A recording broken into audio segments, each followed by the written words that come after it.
বাঙালির সনাতন ধর্মের ১২ মাসে ১৩ পার্বণের মধ্যে বিপত্তারিণী পুজো এক বিশেষ স্থান অধিকার করে রয়েছে।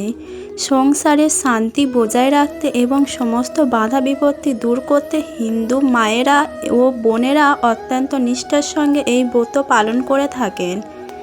দেবী দুর্গার ১০৮ অবতারের অন্যতম এক রূপ হলেন মা সংকটনাশিনী বিপত্তারিণী।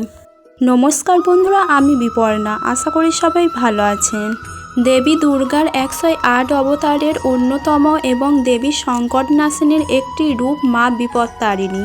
হিন্দু ধর্মের বিপত্তারিণী ব্রতের গুরুত্বপূর্ণ অনেক। বিপদ থেকে উদ্ধার পাওয়ার জন্য এই দেবীর পুজো করা হয়। বিশ্বাস অনুযায়ী ভক্তি মনে এই পুজো করলে যে কোনো বিপদ থেকে রক্ষা পাওয়া যায়। আষাঢ় মাসে রথযাত্রা থেকে উল্টো রথের মধ্যে যে শনিবার ও মঙ্গলবার পড়ে সেই দিনগুলিতে বিপত্তারিণী ব্রত পালন করা হয়। সংসারের সব বিপদ দূর করতে হিন্দু মহিলারা এই ব্রত পালন করেন। এই পুজো বিশেষ নিয়ম হলো সব কিছু ১৩টা করে উৎসর্গ করতে হবে দেবীকে। বিপত্তারিণী পুজো কবে? প্রতি বছর দুদিন করে পড়ে বিপত্তারিণী পুজো। এবছর বিপত্তারিণী ব্রত পালন করা যাবে ১৮ই জুলাই শনিবার এবং ২১শে জুলাই মঙ্গলবার। ব্রত পালনে কি কি লাগে? ঘট, আম্র, পল্লব, শীষসহ ডাব, একটি নৈবেদ্য, ১৩টি গিঁট দেওয়া লাল সুতো, সঙ্গে ১৩টি দুব্ব বাঁধা, ১৩ রকমের ফুল, ১৩ রকম ফল, ১৩ গাছি লাল সুতো, ১৩টি দুব্রা, ১৩টি পান, ১৩টি সুপারি।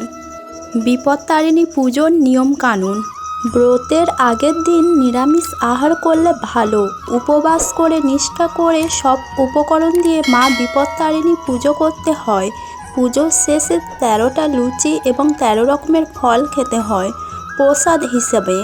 পুজো হয়ে গেলে ঠাকুরের পায়ে অর্পণ করা ১৩টি গিঁট দেওয়া লাল সুতো ডোর হাতে বেঁধে নিতে হয়। এই লাল সুতো মেয়েদের বাম ও ছেলেদের ডান হাতে পরতে হয়। এটি অত্যন্ত ৩ দিন হাতে রাখার নিয়ম। বিপত্তারিণী পুজোর কী করা উচিত নয়? বিপত্তারিণী পুজোর আগের দিন নিরামিষ এবং পুজোর শেষে ১৩টা লুচি ও ১৩ রকমের ফল খেতে হয়। প্রসাদ হিসেবে গ্রহণ করুন। তবে চাল বা গমের জিনিস খাওয়া একেবারে নিষেধ। কোনো অপরিচ্ছন্ন স্থানে বিপত্তারিণী পুজো করবেন না, নয়তো ঘরের সুখ ও শান্তি নষ্ট হয়। পুজোর চলাকালীন কারোর সঙ্গে কথা বলবেন না, এর ফলে দেবী ক্রুদ্ধ হতে পারেন এবং অর্থ সম্পর্কিত সমস্যা শুরু হয়। সেই সঙ্গে ব্যবসায় ক্ষতি, বাড়িতে অসুস্থতা দেখা দিতে পারেন। বিপত্তারিণী পুজোর সময় কখনো কাউকে অপমান করবেন না, এমনকি এই দিন কোনো মহিলার সম্পর্কে কুরুচিকর কথা বলবেন না, এতে মা লক্ষ্মী ক্রুদ্ধ হন। এই দিন পরিবারের নিকট সদস্য ছাড়া কোনো ব্যক্তিকে টাকা দেবেন না ও নিজেও ধার করবেন না। মনে করা হয় এই সময় প্রদত্ত অর্থ ফেরত আসে না। সেই সঙ্গে দেবী রুষ্ট হন এবং সম্পর্কও নষ্ট হয়ে যায়। এই পুজোর দিন পরিবারের কোনো সদস্য মদ্যপান করা উচিত নয়। বিপত্তারিণী পুজোর দিন কাউকে চিনি দেবেন না।